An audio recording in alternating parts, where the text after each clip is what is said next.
Cette jeune fille de 13 ans a été maltraitée, séquestrée, torturée et affamée avant d'être laissée pour morte par sa propre mère. On te raconte le terrible meurtre d'Amandine qui a choqué la France en 2020 et dont le procès s'ouvre cette semaine dans notre France.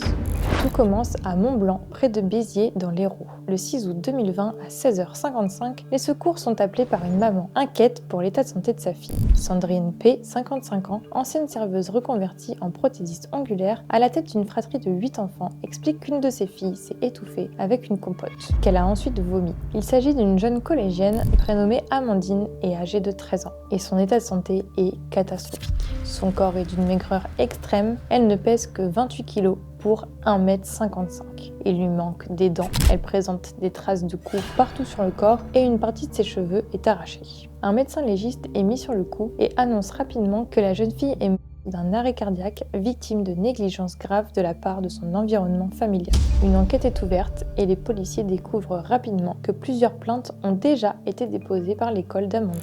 Depuis plusieurs années, notamment en 2014, lorsque l'enfant avait 8 ans, le corps enseignant avait dénoncé les maltraitances et sévices physiques endurés par leur élève. Au fur et à mesure de l'enquête, les policiers découvrent peu à peu la vie de la pauvre victime et le rôle macabre que sa mère a joué pendant des années jusqu'à la tuer.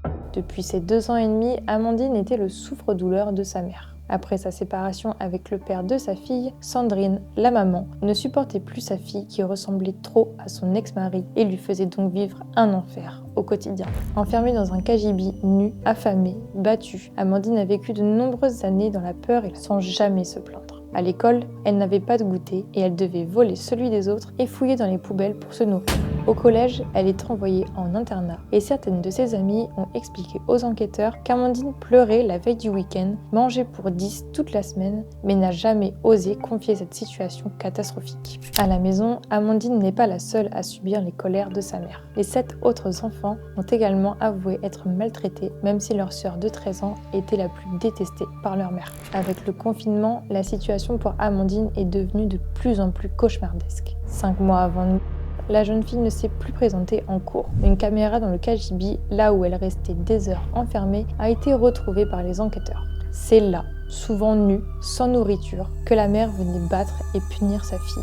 Amandine était tellement dénutrie qu'à la fin, elle ne pouvait plus bouger. Son corps était couvert d'escarres. C'est un film d'horreur. Ça dépasse l'entendement. Comment a-t-on pu faire souffrir un enfant à ce point? Où est l'humanité? C'est d'un sadisme innommable. Ils l'ont tué à petit feu, expliquait une source proche de l'enquête. Il faudra attendre quelques mois après la terrible découverte pour que la mère, Sandrine P. et Jean-Michel C., le nouveau conjoint de cette dernière, soient interpellés puis placés en garde à vue. Mise en examen et écrouée, la mère nie toujours les faits et se décrit comme une mère aimante face à une adolescente voleuse, capricieuse et anorexique. Le procès s'est ouvert lundi dernier et le verdict sera très prochainement rendu. Sandrine P., condamnée pour privation d'aliments et de soins ayant entraîné la mort, risque la réclusion criminelle à perpétuité. Et Jean-Michel C., son compagnon, 30 ans de prison. Le père d'Amandine, qui n'avait pas pu avoir de contact avec sa fille pendant des mois, se bat aujourd'hui pour rendre justice à sa fille. Quand j'ai vu son visage, j'ai vu l'Holocauste, les camps de concentration, la mort, a-t-il déclaré. Et toi, tu avais entendu parler de cette terrible affaire ?